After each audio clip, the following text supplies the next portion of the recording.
welcome to Vantage this week, a show where we recap the highlights of the week gone by. Tensions are escalating in Southeast Asia between two neighbours, Thailand and Cambodia. A border clash has erupted, fighting has intensified, and Thailand has declared martial law. What triggered this and what comes next? We'll discuss that. In the US, a close ally of President Donald Trump wants to crush, punish, and tear the hell out of the Indian economy. Meanwhile, the Trump administration is bleeding support thanks to the Epstein nightmare. Apparently, Trump's name is in the Jeffrey Epstein files. In the UK, Prime Minister Modi has sealed a long-awaited trade deal, after which he visited the Maldives, signalling a reset. We will discuss this and tell you why OpenAI top boss Sam Altman says AI will make entire industries vanish. All this and more lined up. Let's get started.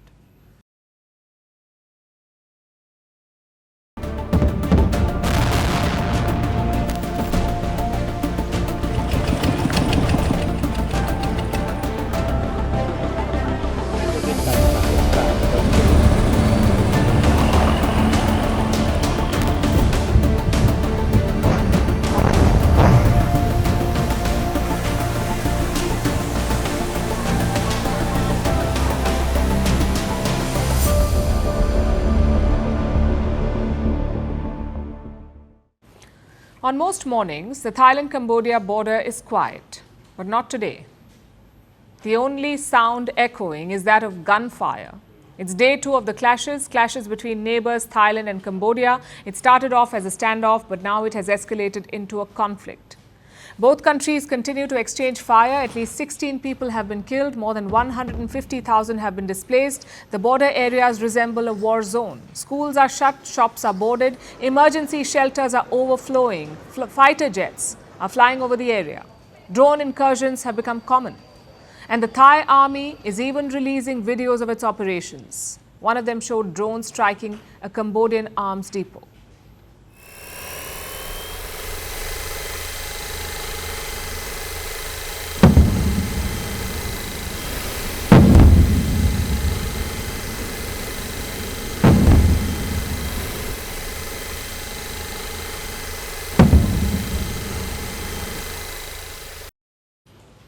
Bangkok insists this is a quote-unquote limited engagement, but eyewitnesses suggest otherwise.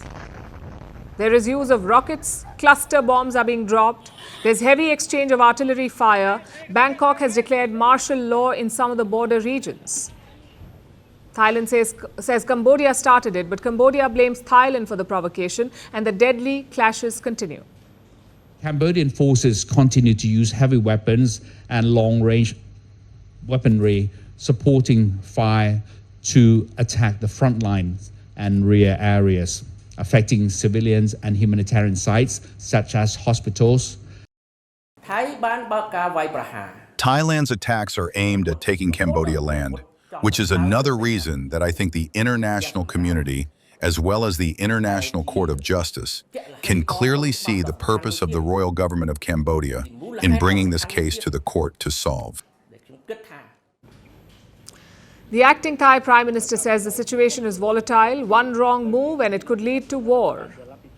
And this has unnerved the region. Malaysia is the current chair of the ASEAN, which is a Southeast Asian regional bloc. It has put forward a ceasefire proposal. Cambodia has backed it, but Thailand has rejected it. Now, this is not the first time the two sides have clashed, Thailand and Cambodia. There have been flare-ups in the past, people have died, but things were largely managed. Also, this dispute dates back to a map from 1907. That's when this region was a French colony. So France drew a map to separate Thailand and Cambodia, yet over a century later, there are still issues. Both sides claim the same regions. And the result is an 800-kilometer long riddle. So the dispute is old. Yet this time, it seems different, more intractable. And that's because of a complete breakdown of trust. You see, for years, Cambodia and Thailand put up with each other, not out of some friendship, but out of sheer necessity. Cambodia sheltered Thai dissidents. Thailand turned a blind eye to cross-border crime rings. The relationship was built on two things: unspoken understandings and mutual convenience. It was held together by silence. But that silence was shattered last month via a leaked phone call. We told you about this yesterday. A phone call between Thai Prime Minister Paetongtarn Shinawatra and Hun Sen, the Cambodian president, also a long-time leader in the country. Now, when the armies clashed last month, the Thai leader, Paetongtarn Shinawatra, called Hun Sen. After all, they were long-time family friends, so she addressed him as uncle, and she slammed the Thai military. This was supposed to be a confidential call, but it was leaked. And it took the job of the Thai Prime Minister. She was suspended. But do you know who leaked this? Who published the entire conversation? It was Hun Sen himself, the Cambodian president. Why did he leak the call? Well, that remains a mystery. Some believe he smelled blood.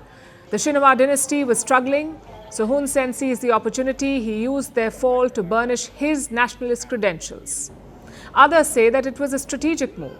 Cambodia is increasingly dependent on China, both militarily and economically, so this was to draw a red line. Either way, the result was devastating. A border conflict and exchange of fire. That's what we have now. And on paper, this is a fight between two neighbors, but in the shadows, two other names loom large: China and the United States. I'll explain how. Thailand is one of the oldest US treaty allies in the Indo-Pacific. It's a major non-NATO ally. The Thai Air Force is stocked with American-made jets, and US warships routinely dock in Thai ports. But Cambodia, like I said, is increasingly dependent on China. Beijing upgraded a naval base in the country recently. It is building infrastructure. It is supplying military equipment. So this regional fight is part of a larger power play. At this point, neither China nor the US want things to escalate. But both are watching closely. We're also gravely concerned by the escalating violence along the Thailand-Cambodia border and deeply saddened by reports of harm to civilians. The United States urges an immediate cessation of hostilities, protection of civilians, and a peaceful resolution of the conflict. We know that both Cambodia and Thailand are good neighbors of China and to each other. And also they are very important members of the ASEAN. And ASEAN has a long tradition of settling their differences through peaceful means. We do hope that this time around peace can prevail again. Which brings us to the question that a lot of you have asked. Is it safe to travel? Will this border conflict impact tourism?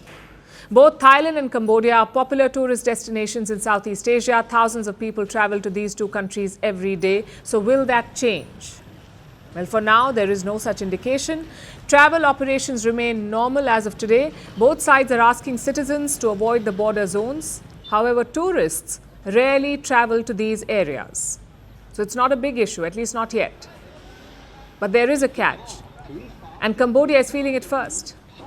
Around 30% of tourists in Cambodia are Thai nationals. The border has been sealed for nearly a month, so that stream has dried up. If tensions rise further, it won't stop there. Thailand and Cambodia both depend heavily on tourism dollars. A prolonged conflict could scare off global travelers. It would bleed both economies dry. And that's the danger here.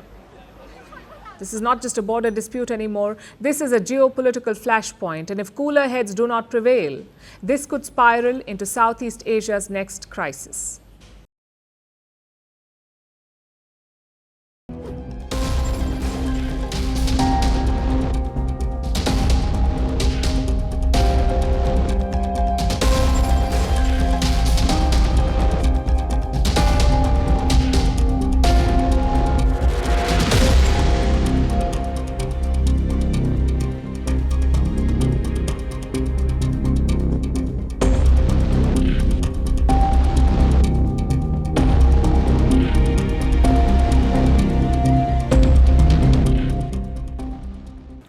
Crush, punish, and tear the hell out.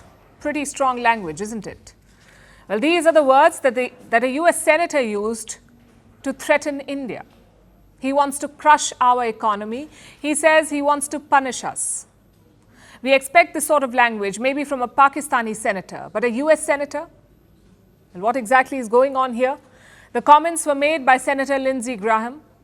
He is a Republican politician, also a close ally of President Donald Trump.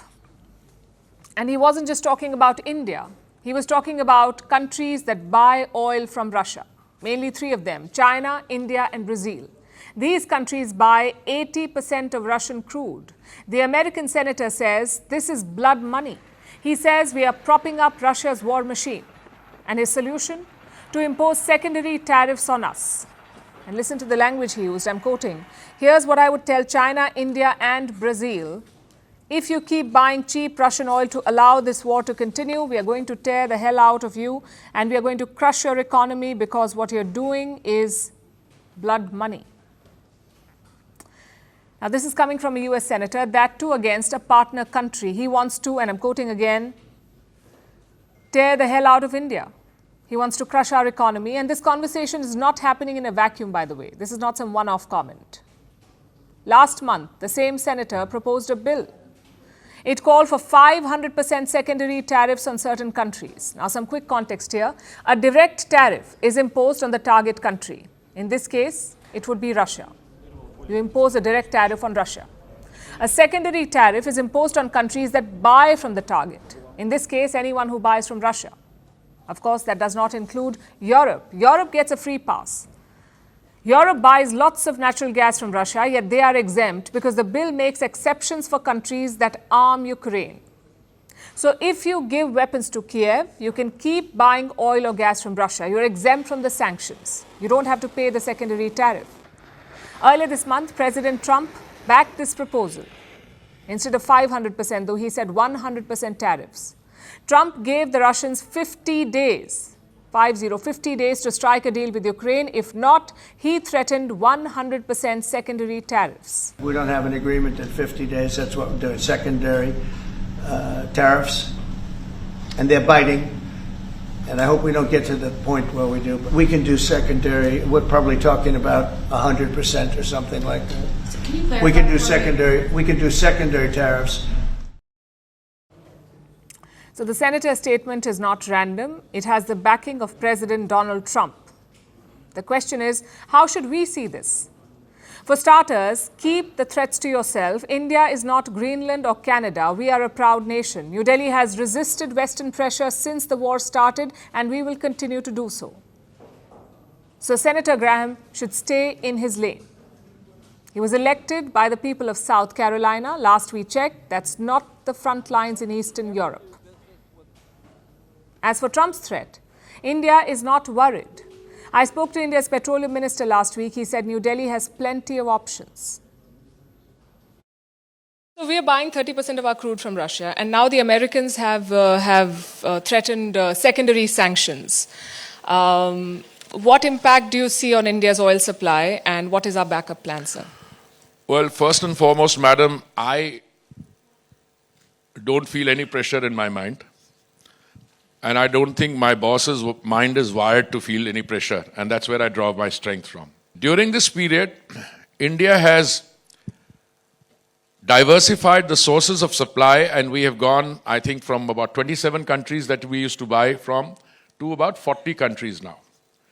But more than that, if you go into should you buy from a source 1 or should you buy from a source 2, we have been clear from the day go that we will buy from wherever we have to. So the American senator's threats have two implications. First, it's a reality check for India. I know a lot of Indians celebrated Trump's return to the White House. They call him a friend of India. Well, you guys need better friends. Since coming back to office, this is what Donald Trump has done. Threatened to impose tariffs on India, hosted Pakistan's army chief, hyphenated India and Pakistan, claimed credit for the recent ceasefire, and threatened 100% secondary tariffs on us. That's what Trump has done. And don't forget what his allies and family have done. His family signed a crypto deal with Pakistan. His allies talk about punishing India. How is any of this good for New Delhi? It should serve as a timely check for our US policy. And we're not saying abandon this relationship. No, there's too much at stake. But be mindful. The US has always been an unreliable partner, and that has not changed. That is the first implication. Second, it's a window into American worldview. They think they can boss anyone. Don't support our ally? Take 100% tariffs. Buying oil from our rival? Take secondary sanctions. Have a trade surplus with America? Here's reciprocal tariffs. Share a border with us? Come become our 51st state. This is not the behavior of a responsible power. This is the behavior of a bully. And you know what they say about handling bullies? You have to stand up to them.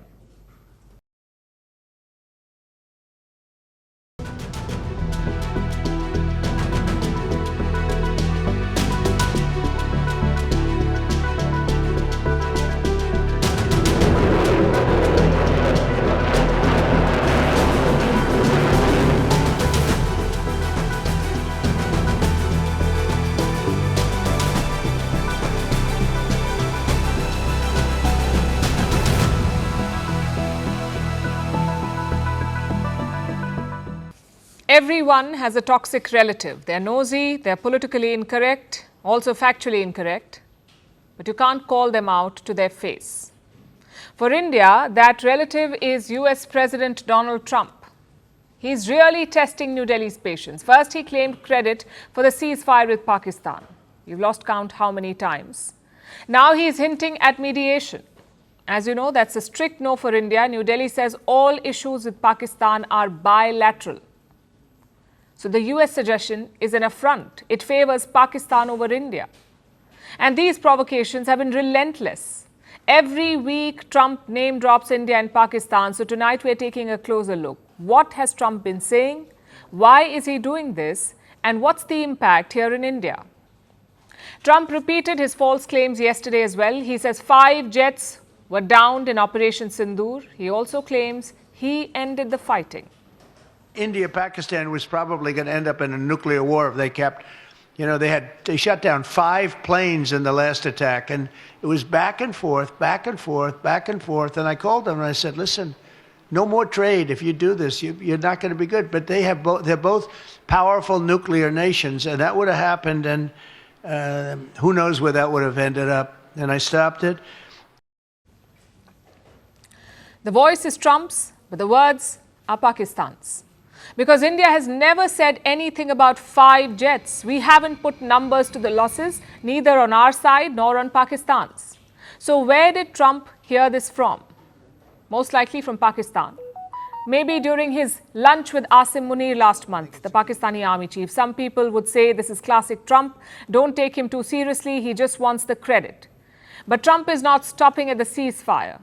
His officials are going further. Pakistan's foreign minister is visiting Washington on Friday. He will be meeting Secretary Marco Rubio. Yesterday, the State Department was asked about the agenda. Would the US mediate between India and Pakistan, especially on the Kashmir issue? Listen to the reply.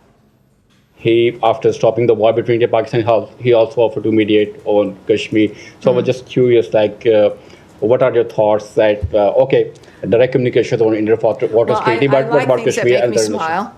And we have Pakistan, who's going to be here for a bilat, and I'll be participating in that, so I'm looking forward to that as well. No confirmation or rejection. Couple this with Trump's comments in Saudi Arabia. He proposed hosting India and Pakistan for talks.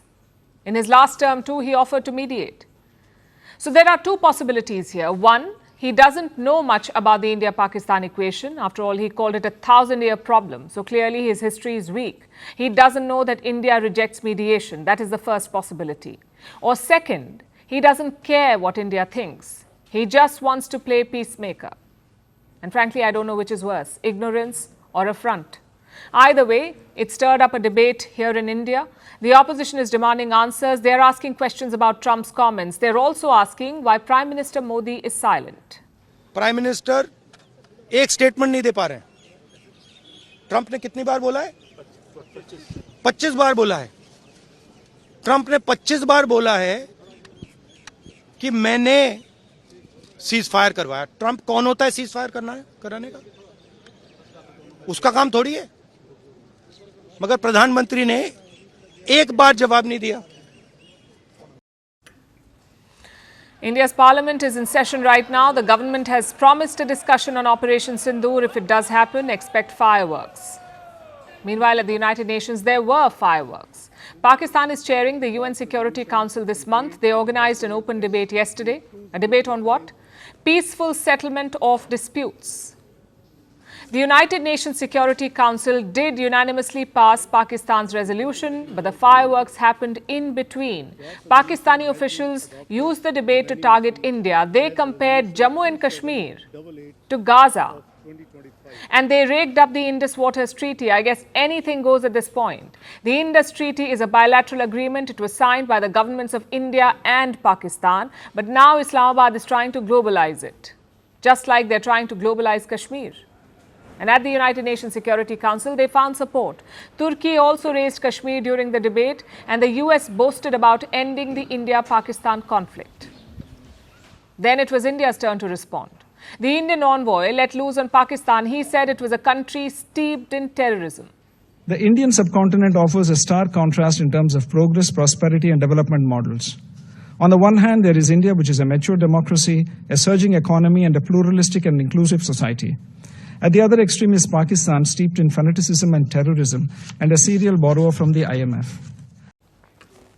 Expect more of this, because Pakistan has a 2-year term in the Security Council.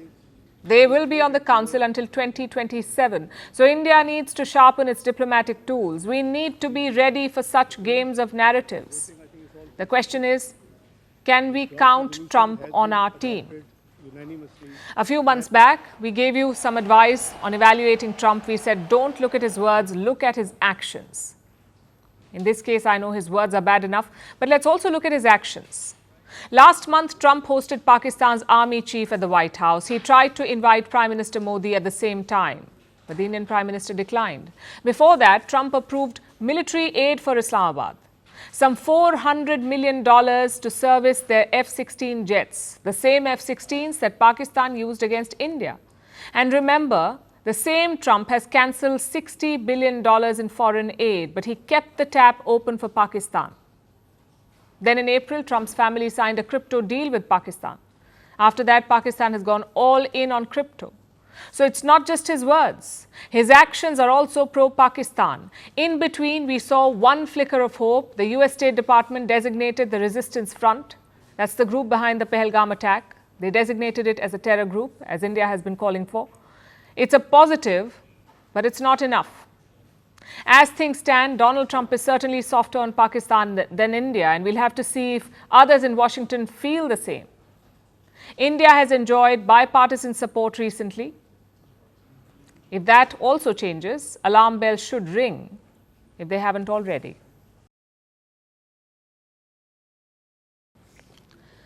US President Donald Trump has a long list of threats for the whole wide world, but now one name has crippled his administration: Jeffrey Epstein, the late convicted pedophile financier. Last year, Trump promised to release files about Epstein and the investigation around Epstein. He said he will release files. This was during his campaign run. But when he became president, he said that there is no client list, that there are no files to be released. So for weeks now, pressure has been mounting on Trump. He has been bleeding support, and now fresh reports are making things worse. Apparently, Trump's name appears in the Epstein files, and Attorney General Pam Bondi told him about it in the month of May. Here's a report. Epstein files. These words have been haunting the Trump administration for weeks now. Now, some Republicans are growing more defiant. The MAGA movement's outrage is bubbling. The crisis is spiraling. And the latest development has possibly the greatest capacity to make the situation worse for U.S. President Donald Trump. According to the Wall Street Journal, the president attended a routine briefing by Attorney General Pam Bondi in May, where he was told that his name appeared in the files related to pedophile financier Jeffrey Epstein. And this has shaken the president's supporter base. In the 2000s, the rich and popular financier Jeffrey Epstein was big in the New York social circles. He was also a sexual predator.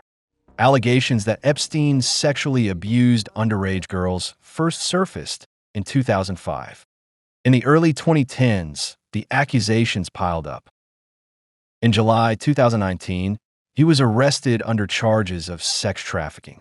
And within a month of his arrest, Epstein was dead. He died by suicide in a Manhattan jail. But the case remained alive and well. Now, simply being mentioned along with hundreds of others in documents pertaining to the Epstein investigation does not imply wrongdoing. And that's exactly what the White House is saying. It's all fake. All that information was fake. They're calling the report a fake news story. But this contradicts Trump's earlier account, where he said that he had not been told by Bondi that his name appeared in the files. The Trump-Epstein relationship goes back to the 1980s. They partied together. They were photographed together. Epstein attended Trump's wedding to Marla Maples at the Plaza Hotel in New York in 1993. In 2002, Trump called Epstein a terrific guy. But in 2004, the two had a falling out due to a property dispute. And by late 2010s, Trump was calling Epstein a creep. In 2024, during his campaign, Trump promised to release the Epstein files, the names of people linked to him. He rallied support over this promise. But after becoming president, Trump has offered something quite anticlimactic in return. In a memo earlier this month, the Justice Department and FBI said there was no such list. This spurred massive outrage among Trump's supporters, including his former advisor, Tesla CEO Elon Musk. There are accusations of cover-up. A storm is intensifying in the Congress as well. The U.S. House of Representatives voted to subpoena the Justice Department to unseal the files. So as pressure mounts, what is Donald Trump doing? He has filed a $10 billion defamation lawsuit against the Wall Street Journal over its allegations of a sexually suggestive letter from Trump to Epstein. He is also pushing conspiracy theories against his predecessor, Barack Obama. The witch hunt that you should be talking about is they caught President Obama absolutely cold, Tulsi Gabbard. What they did to this country in 2016, starting in 2016, but going up all the way going up to 2020 of the election. They tried to rig the election, and they got caught. So Trump is resorting to old tricks: denial, sabotage, and one conspiracy theory to counter another. According to a latest poll, while 40% of Republicans back how Trump is handling the issue, 36% disapprove of it. So Trump is fast losing support. And as the furor persists, the president seems to be running out of options to control this crisis.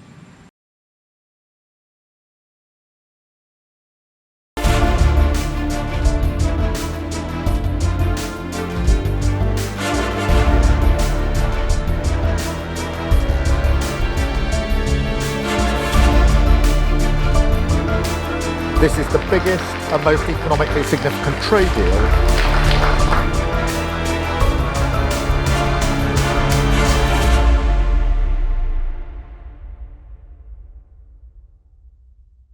Earlier this month, Prime Minister Modi embarked on a foreign trip. It lasted a whopping 9 days.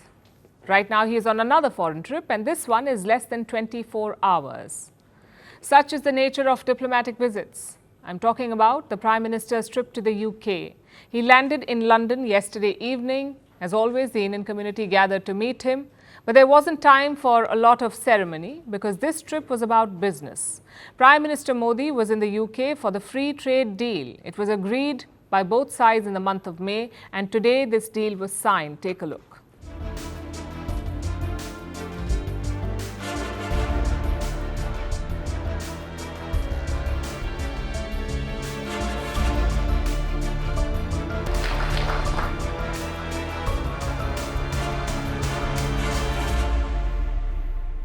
All this was happening at Chequers, which is the British Prime Minister's country home. It's located on the outskirts of London. After the signing, both leaders addressed the media. We'll focus on their statements first, and then we'll unpack the deal.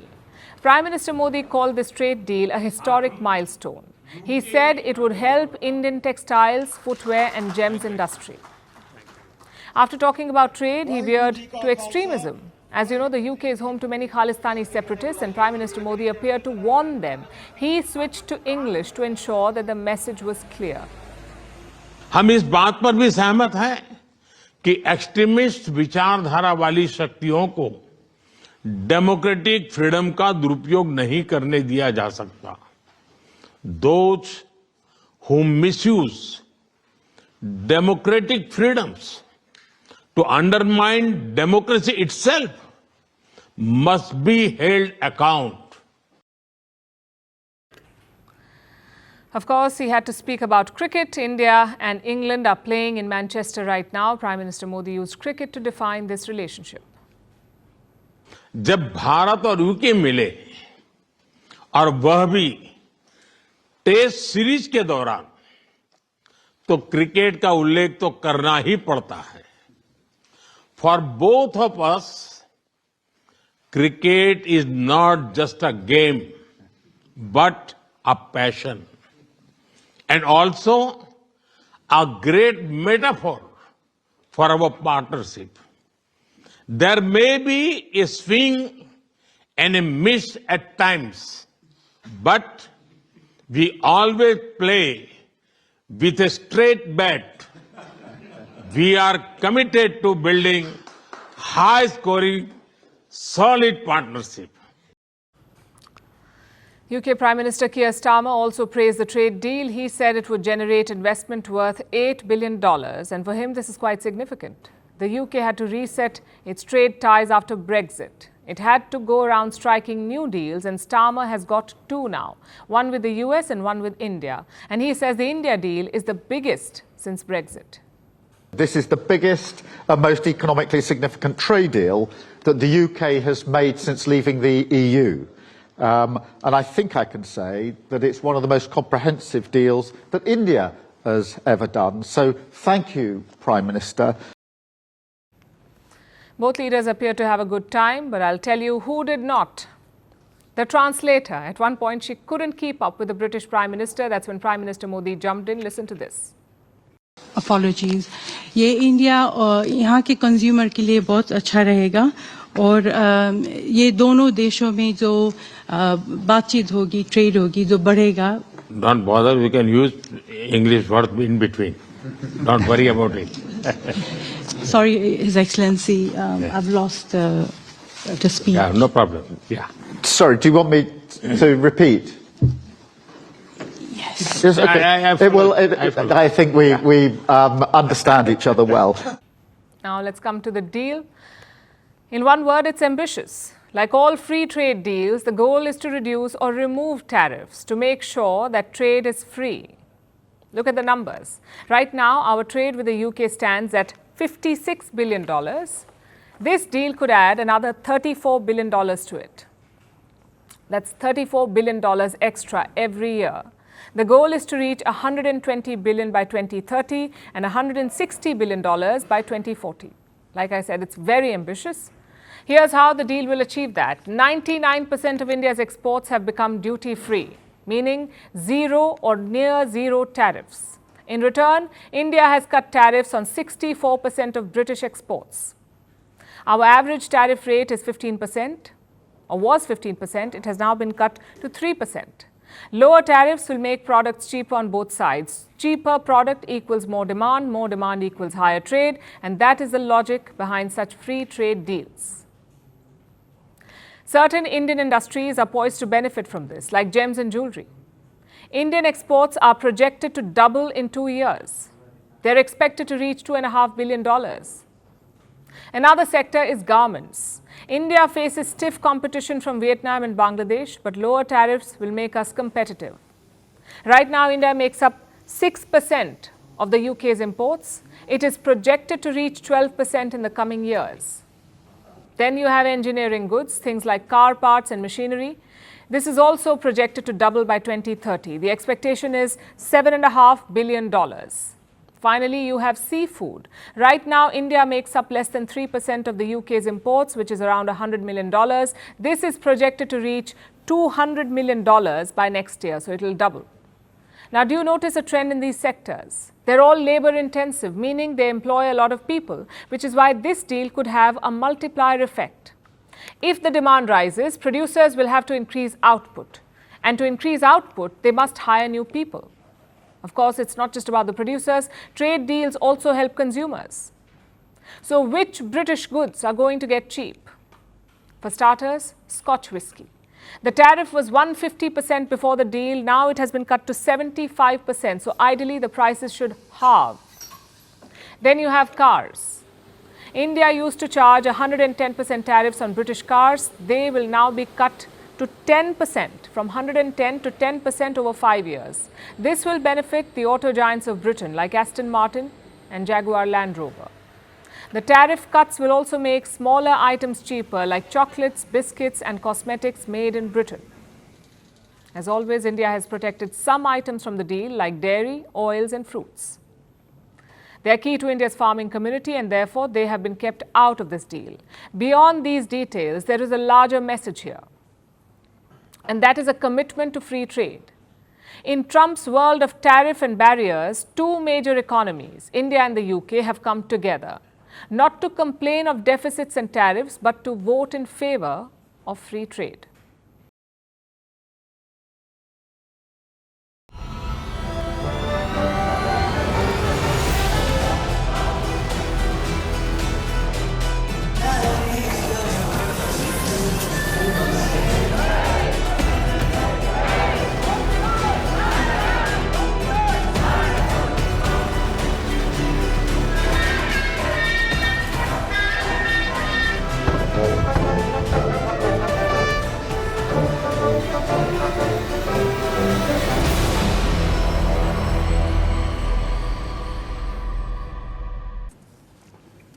Patience and resolve, two underappreciated qualities in everyday life, but invaluable in diplomacy. It's easy to blow a fuse in geopolitics, it's harder to stay calm. But if you do, the gains are sweet. Just ask Prime Minister Narendra Modi. In late 2023, he faced a rebellious new leader in the Maldives, President Mohammad Muizzu. He campaigned on a policy of India out. He removed Indian soldiers from Mali, even cozied up to China and Turkey. But India did not lose patience with him, nor did we lash out. We waited for strategic reality to kick in. And this week it did. Today, Prime Minister Modi landed in Mali. He is the first world leader to visit under Muizzu's leadership. Tomorrow, he will be chief guest at their Independence Day. This invite itself was a U-turn by Muizzu. How big a U-turn? Well, the airport welcome made it clear.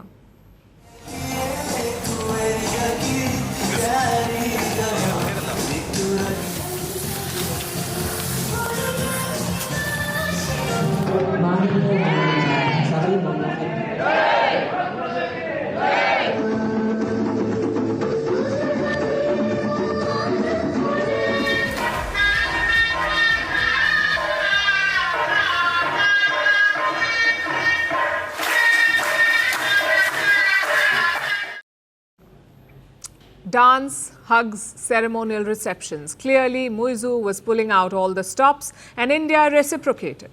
We'll get to the announcements and statements, but first look at the symbolism. Muizzu welcomed Prime Minister Modi at the airport. He even organized a procession outside his office. The Maldivian military also pitched in. Look at their new defense ministry building in Male. They displayed a portrait of Prime Minister Modi.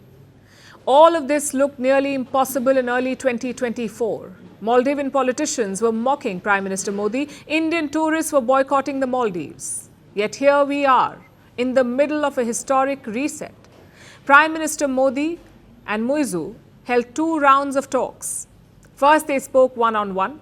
Then the delegations joined in. Afterwards, both leaders oversaw the signing of multiple documents. We are told 4 memorandums of understanding or MOUs and 3 bilateral agreements. After the deals and talks, it was time for statements. All eyes were on the joint conference. How would Prime Minister Modi and Muizzu reset this relationship? The Maldivian leader spoke first. He did not address the recent rift in ties, but he did talk about building mutual understanding and goodwill. Our people-to-people connections have long been the foundation of the relationship between the Maldives and India. Through cultural exchanges, tourism, education, and familial bonds, we continue to strengthen mutual understanding and goodwill between our nations. Looking ahead, we are fully committed to further strengthen our cooperation with India across a broad range of sectors through exchange of high-level visits. That doesn't sound very India out. Muizu says he wants more cooperation with New Delhi, that too on a broad range of issues. Again, Prime Minister Modi reciprocated. He reaffirmed India's role as first responder to the Maldives. Bharat को मालदीव का सबसे भरोसेमंद मित्र होने पर भी गर्व है। आपदा हो या महामारी, भारत हमेशा फर्स्ट रिस्पॉन्डर बनकर साथ खड़ा रहा है। For us it is always friendship first. मौसम चाहे जैसा हो, our friendship will always remain bright and clear. That's a subtle reference to the past. The Prime Minister knows about the bad blood, but he says friendship comes first. He also spoke about defense and maritime security. These are both crucial issues for India. Muizu may have forced Indian soldiers to leave the Maldives, but the country still depends on Indian tech. And for India, the Maldives is a key part of its Indian Ocean strategy. We know China is trying to make inroads here.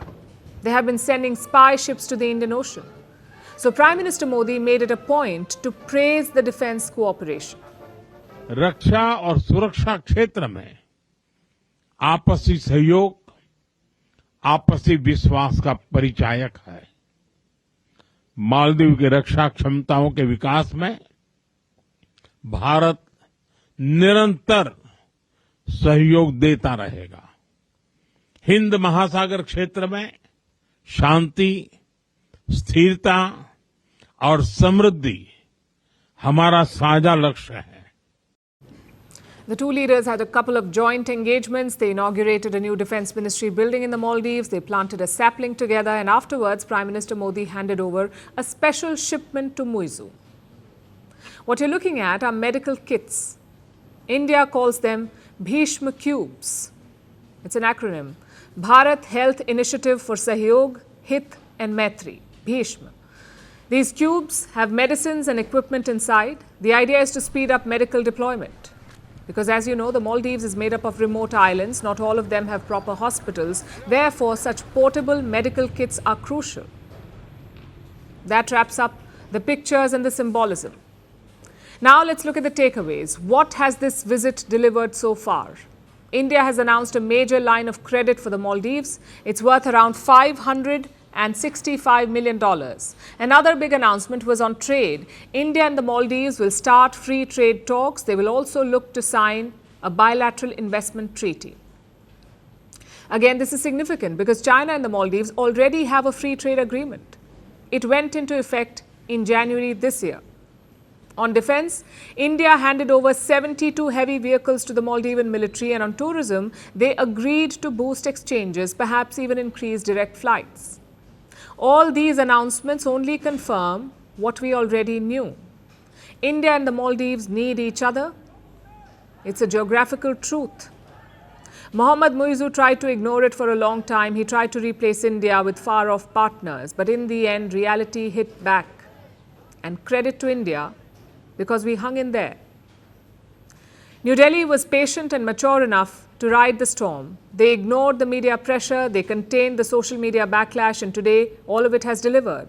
India now has a template to handle belligerent neighbors, a template that is proven to work. Let's see if we can deploy it beyond the Maldives. A passport is not just a crucial document, it's a ticket to explore new horizons. The more powerful it is, the easier it is to breeze through borders. So how strong is your passport? The Henley Passport Index is out. It ranks 199 passports on the basis of how powerful they are. Its new ranking is out, and India has emerged as the biggest mover. The Indian passport has seen the highest jump compared to any other country. It has climbed 8 places on this index to reach the 77th position. Meanwhile, the US passport is at its lowest position ever, and Singapore has the world's strongest passport yet again. Why do these rankings matter, and how are they calculated? Here's a report. It's that time of the year again. As we enter the second half, the Henley Passport Index is out. It ranks passports on the basis of how powerful they are and tracks the global freedom of movement for passport holders. Today, Indian passport holders have a big reason to be happy. India is the biggest mover in the rankings. Its passport has jumped the most in the past 6 months. It has climbed 8 places on the index. From the 85th rank last year, it has gone up to the 77th.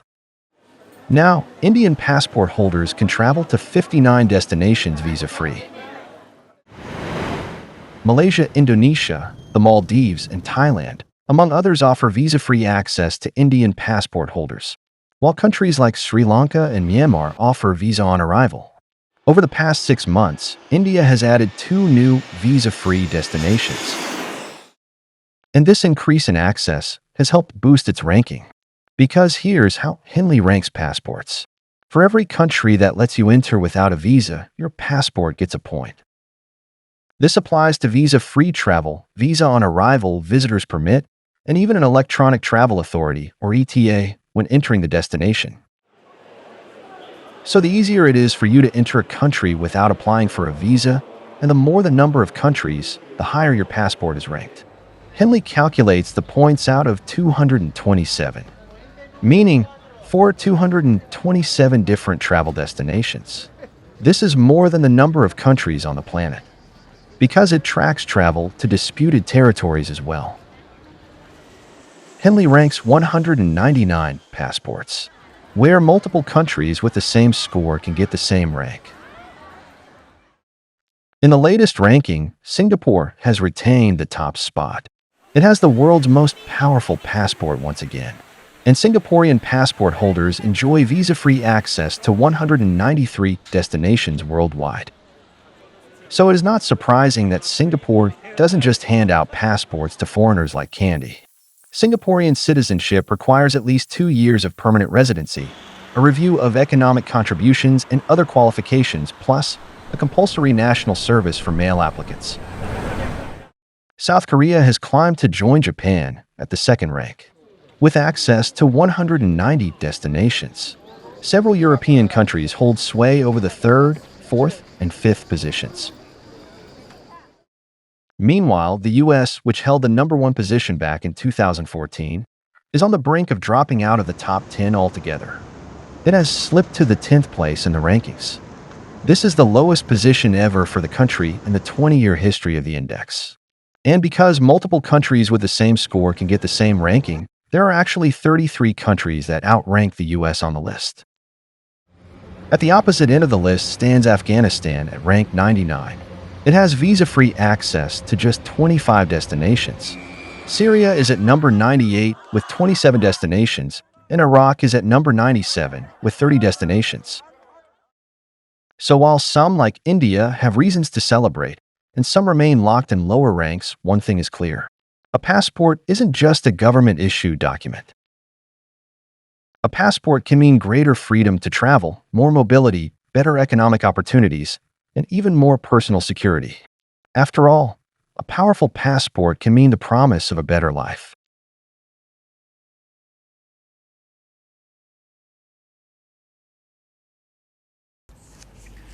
And staying with West Asia, global sentiment is shifting on the Gaza war. When it started, most people were silent. They understood the scale of Israel's pain on October 7th. So most of the world said nothing. Almost 2 years later, that is changing. The sympathy has firmly shifted from Israel to Palestine. The latest shift has come from France. President Macron has announced a major decision. Paris will recognize the state of Palestine in September. Now, just to be clear, more than 140 countries already recognize Palestine, including India, China, and Russia. But most Western governments do not. They say, let's find a two-state solution first. Then we will recognize Palestine. But that attitude is changing. Last year, 3 European countries made the move: Norway, Ireland, and Spain. All 3 recognized Palestine, and now France has done the same thing. Ireland and the US, Israel and the US, of course, are not happy about it. Washington is calling it a reckless decision. They say it's a slap in the face to the October 7 victims. Of course, Israel is also livid. Prime Minister Netanyahu has condemned President Macron's decision. He says it will create another terror launchpad against Israel. And all of this is expected criticism. The question is, will others follow France? And what does this recognition change on the ground? Well, as a policy, it is quite significant. France is a heavyweight in the European Union. They hold considerable sway in Brussels. So for Paris to recognize Palestine is indeed a big deal. But others are wary. Germany says it has no such plans in the near term, and the UK says we need a ceasefire first. We need the ceasefire. We are calling for a ceasefire. And then, of course, we will do everything we can from a position of a supporter for the region to get the circumstances where there's negotiations for the long-term statehood in Palestine and security for the region that they need. Prime Minister Keir Starmer is under a lot of pressure. His election manifesto promised to recognize Palestine, plus public opinion is changing. Most Britons condemn Israel's war in Gaza. Almost half of them say it's a genocide. So it's not clear how much longer Starmer can resist. Which brings us to the second question. What does it change on the ground? Well, nothing. Palestine does not have sovereign land. It is occupied by Israel. It also does not have membership at the United Nations. For that, you need approval from the Security Council. But the US will never agree. They will veto any such proposal, which makes you wonder, does this recognition help Palestine or is it simply performative? Well, it's not an isolated move. We are seeing global opinion toughen against Israel. On Tuesday, 28 countries signed a joint statement. 28 countries, they said that the war must end now. And these were not Arab or Muslim nations. These were allies of Israel. We're talking about countries like the UK, Canada, Austria. They're not just calling for a ceasefire, they are sharpening their language too. Listen to some of this. We've seen too many images of children being killed, of horrific slaughter, of churches being bombed. The international community is united in its revulsion to what is happening in Gaza. This horror must end. The Israeli government must answer what possible military justification can there be for strikes that have killed desperate, starving children. Intermittent pauses in hostilities are not enough to address the scale of humanitarian challenges confronting the people who grapple daily with acute shortages of food and fuel, inadequate medical services, and lack of access to education. So there is a global shift in opinion. And what has caused it? The scale of suffering in Gaza. The World Health Organization says there is a man-made mass starvation. More than 120 Gazans have died from starvation. Let that sink in. Not missiles or bullets. They were killed by hunger. When aid trucks arrive, the scenes are heartbreaking. Dozens of starving Gazans rushing for a morsel of food. And even there, they're not safe because Israel has been attacking aid seekers. The United Nations says they have killed more than 1,000 aid seekers, people who came looking for aid. 1,000 of them killed. It's hard to describe the suffering in words. I let the pictures do it, and I must warn you, it is not easy to watch.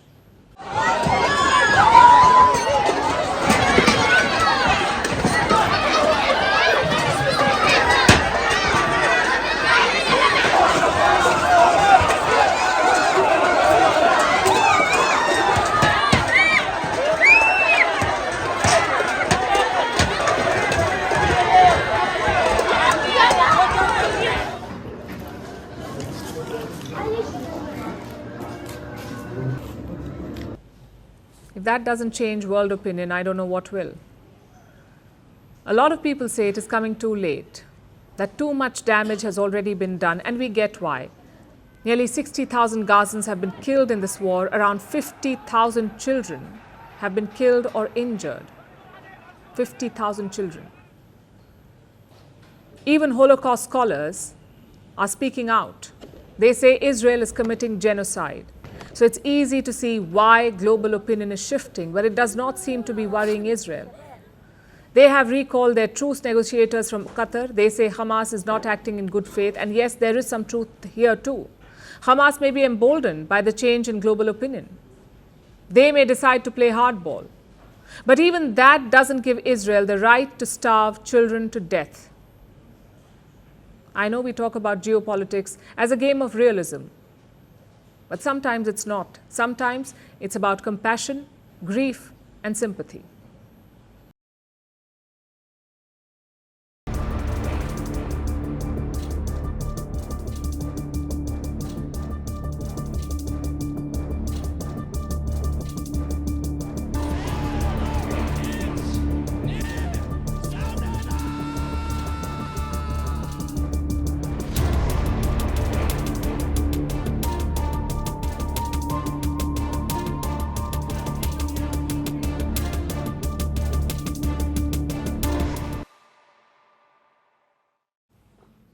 Have you heard about Sohei Kamiya, Japan's latest political sensation?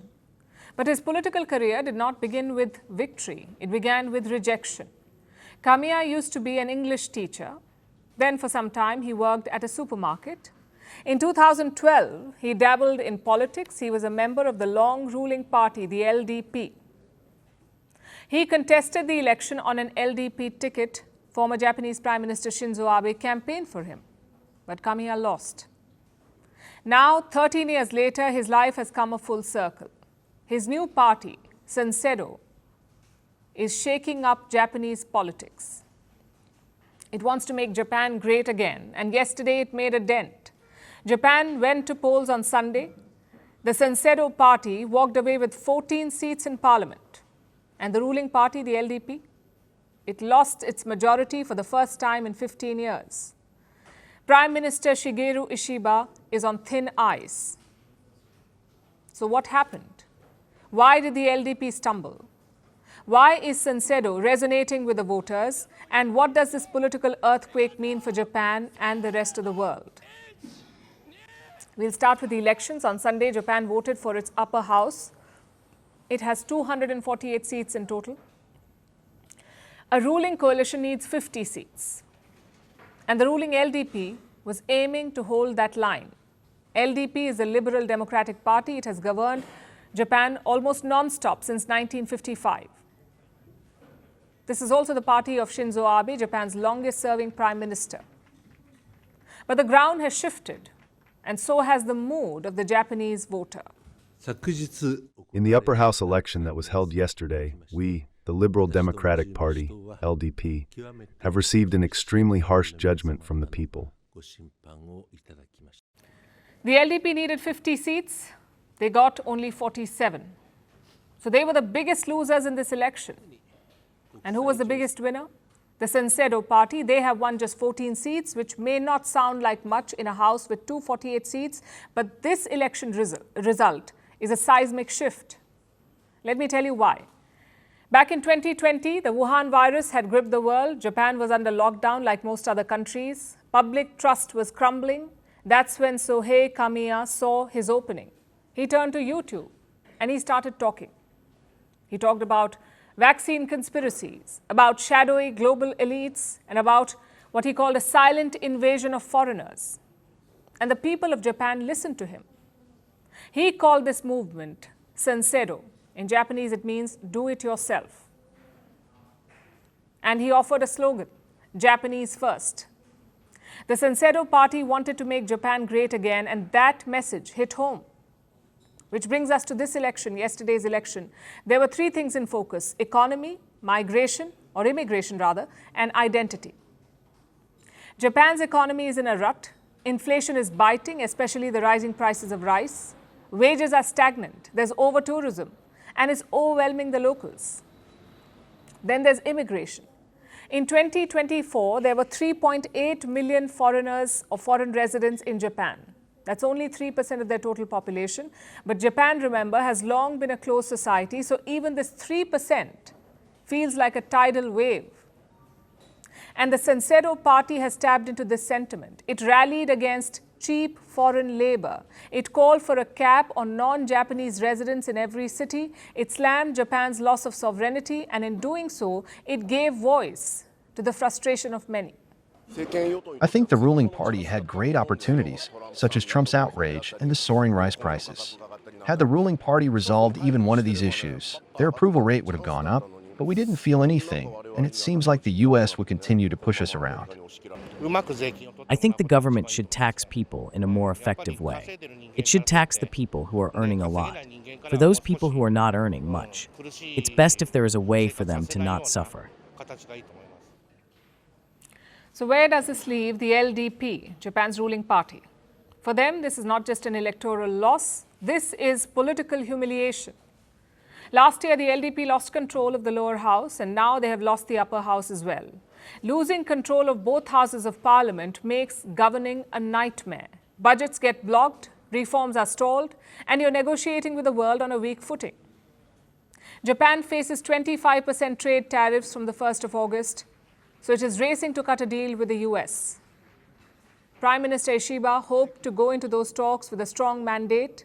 Instead, he is walking on thin ice. His domestic loss will hurt his position in the trade talks as well. And beyond that, this is a political death knell for Ishiba himself. He insists that he will not step down, but if history is any guide, he may have to. His own party is circling. Other names are being floated. So it's almost game over for the Japanese Prime Minister. Even if he hangs on to power, he won't have much authority. And what does it mean for Japan? Has the country embraced the far right, or is it just punishing the ruling party? Right now, it's too early to call this a complete shift. Japan's electorate is famously fickle. Populist parties often surge here and then fade. But the Sensero's success taps into deeper anxieties, especially about the economy. And those don't go away after one election.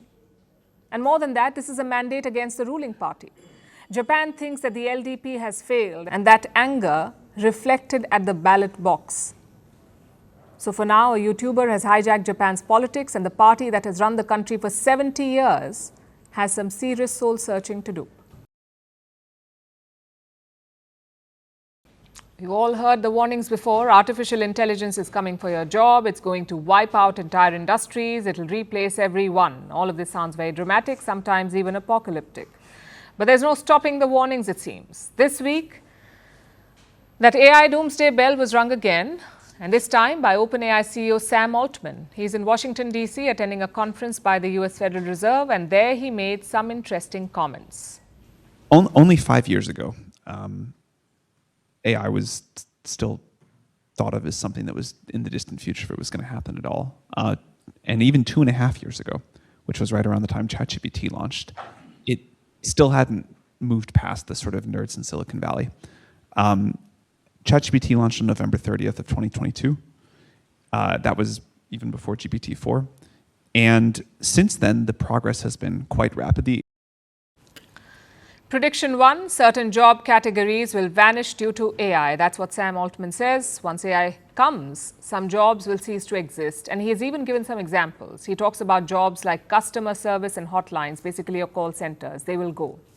Now, some areas, again, I think just like totally gone. I don't know if any of you have used one of these like AI customer support bots, but it's incredible. A couple years ago, you like call customer support, you like go through a phone tree, you talk to 4 different people, they do the thing wrong, you call back again, you wait through it. It's like hours of pain, ton of time on hold, and the thing that you want doesn't happen. Very frustrating experience. Now you call one of these things and AI answers. It's like a super smart, capable person. There's no phone tree, there's no transfers. It can do everything that any customer support agent at that company could do. Prediction 2, AI will affect almost all jobs. And Sam Altman gives another example here. He talks about healthcare. The OpenAI CEO says ChatGPT is better at diagnosing diseases than most doctors. But will Sam Altman trust it himself? Will he himself go to an AI bot instead of a doctor? The answer is no. ChatGPT today, by the way, most of the time can give you better, it's like a better diagnostician than most doctors in the world. And I'll, like many people here, probably put my symptoms in and test results. And, you know, like there's all these stories on the internet of ChatGPT saved my life. And, you know, I had this rare disease and it found it. And all these doctors didn't do it. And yet people still go to doctors. And I am not, like, maybe I'm a dinosaur here, but I really do not want to, like, entrust my medical fate to ChatGPT with no human doctor in the loop. It's a strange paradox, to be honest. Sam Altman sells AI like some miracle tool, even though he does not fully trust it himself. It's like a chef who won't eat the dish he's serving. Which brings us to point 3.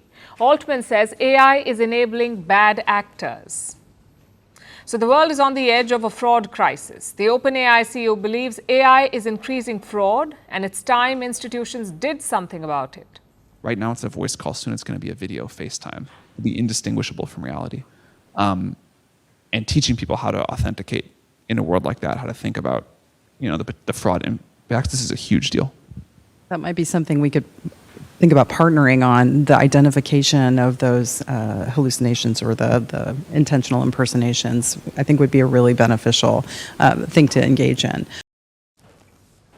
So, doomsday warning, asking for caution and yet some hope. That sums up Sam Altman's speech at the Federal Reserve. But his visit to Washington is not just to scare everyone, it's also political. You see, America is set to release its AI action plan, a document detailing its approach to artificial intelligence, and Sam Altman wants to be in on the loop. Under the Biden administration, AI companies push for regulation, guardrails for artificial intelligence, that's what they asked for. But under Donald Trump, it is full speed ahead. There is no time to think. The message is to beat China, to maintain America's AI dominance, and OpenAI wants to lead the charge here. So amid all of this, Sam Altman is busy playing both sides. He warns about the dangers of AI, but he also argues that his company should be leading through this mess, almost like a firefighter with a controlled blaze.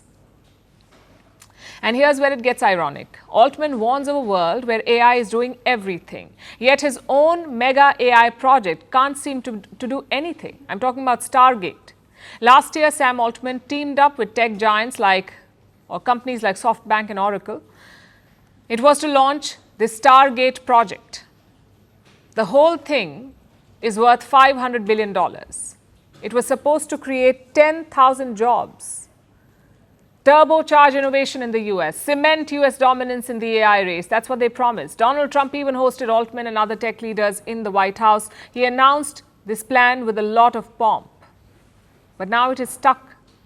The companies can't agree on where to build the site. SoftBank wants one thing, OpenAI wants another, Oracle is building something in Texas. So the only thing to show this year could be a single data center, one data center for a $500 billion project. So Sam Altman wants us to believe that we are on the brink of something big, a new world run by AI, and maybe he's right. AI will take some jobs in the future. But here's the issue. Altman is trying to pull off an impossible trick. He wants to be both the liberator and the regulator. He wants to be the visionary and also the voice of caution. He says AI is the future, but he admits he cannot fully trust it. He says AI will take our jobs, but his own AI mega project can't seem to create any. So yes, maybe AI is about to reshape the world, but as of today, it's yet to replace construction workers for Sam Altman. Donald Trump's second term has been different from his first, but one thing has not changed, and that's his relationship with the media. It's funny, it's weird, and sometimes downright insulting. We have seen many examples in these past 6 months of the president not understanding accents, of mocking media companies, and of openly favoring some reporters over others. We've made a compilation for you. Here's a Trump 2.0 and the media. What if Russia breaks ceasefire? What if Russia breaks peace talks? What do we do then? I understand that it's a heated conversation right now. What are you saying? She's asking, what if Russia breaks the ceasefire? What if anything? What if a bomb drops on your head right now? Okay? What if they broke it? Sir, can you explain how you calculated your latest round of tariffs? Was there a formula that was used? And do you expect any of these countries to face tariffs as well? The formula was a formula based on common sense, based on deficits. Do you have any plan to change Afghanistan situation? Are you able to recognize Taliban? Because I'm an Afghan journalist, Afghan suffrage woman. Any comment about Afghanistan? What's your future plan for Afghan people, especially Afghan? I have a little hard time understanding you. Where are you from? Afghanistan. Oh. Actually, it's a beautiful voice and a beautiful accent. The only problem is I can't understand the word you're saying. But I just say this, good luck, live in peace. Go. Mr. President, people in India would be welcoming your decision to extradite the Habru Rana to... I can't understand a word he's saying. May I, sir? May I? Where's my reporter from Africa? There you are. How are you? I'm fine, thank you, Mr. President. Very famous in Africa. As you can see, President Trump is working to bring peace not only in Africa but also in the world. Are you all considering to nominate President Trump for a Nobel Prize Peace? That's a very nice reporter. I got to meet her 2 weeks ago when we had the Congo and Rwanda.